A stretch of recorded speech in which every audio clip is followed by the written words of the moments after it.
Hello， 大家好。今日我哋嚟到Sofa 一個2房2廁嘅單位啦。咁個面積咧就會大約係700尺左右嘅。好，入到嚟間屋咧，其實就先會係走廊啦。呢個方向就會係去翻客廳同埋廚房嘅位置嘅。我哋先睇廚房先。好，咁廚房其實嗰啲電器已經有晒㗎啦，焗爐啦、煮食爐啦，另外就係會有洗碗碟機啦，同埋雪櫃嘅。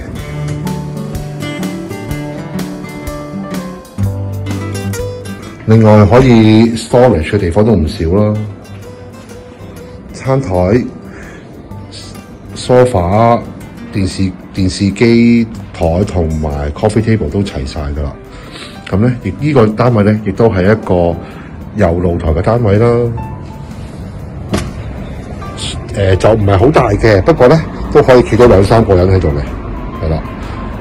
OK， 咁喺我哋正前方啦，其實就係巴士站啦，就喺我哋正前方。如果由大廈行出咧，大約會係5分鐘左右。咁至於嚟到個鏡頭嘅呢一個方向啦，其實就會係 City Centre。其實由呢度行入去咧，大約會係15至20分鐘度就可以去到 City Centre 嘅位置㗎啦。另外呢一邊咧都會有一個公園嘅。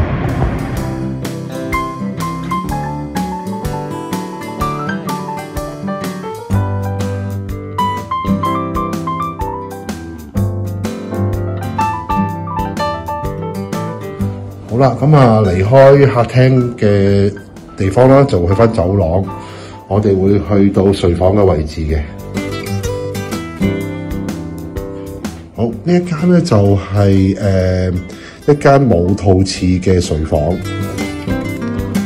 咁家私亦都有衣櫃啦、床頭櫃啦，同埋床都已經齊咗噶啦。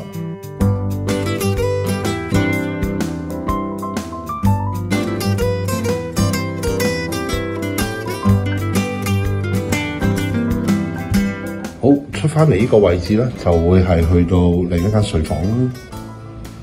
呢個就係一個有套廁嘅睡房。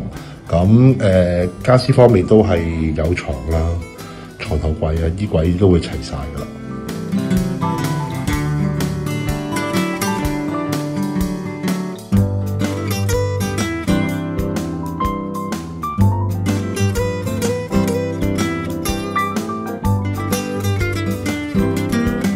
好，咁嚟到套廁啦，就會係一個企缸嘅設計啦。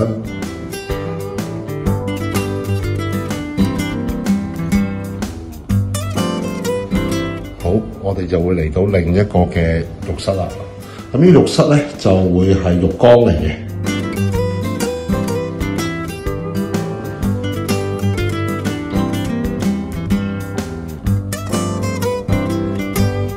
好，嚟到間屋嘅最後一個房啦，呢個房咧就係一個 utility room， 咁裏邊會有你嘅洗衣機啦、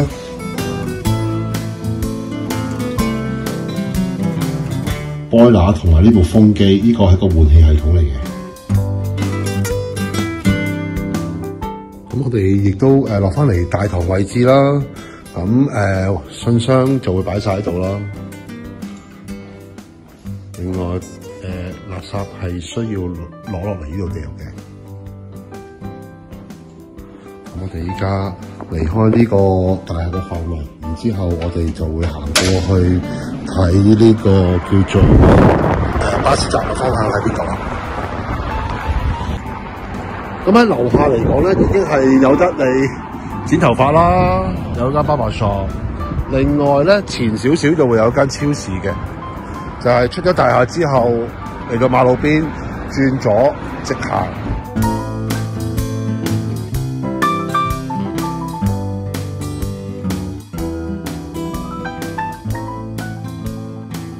咁亦都可以睇下大廈嘅外邊嘅情況啦。呢個就係大廈嘅外形啦。咁我哋而家就喺頭先，我哋由呢個大廈嘅路口出嚟啦。我哋而家一路轉過去，行翻去巴士站嘅位置。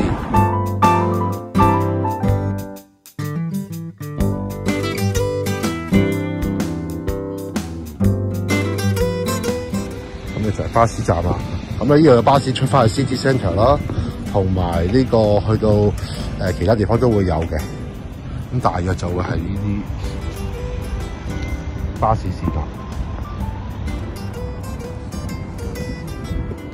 咁調翻轉啦，喺出咗嚟呢條大馬路之後咧，頭先轉右嘅就會係去到巴士站啦。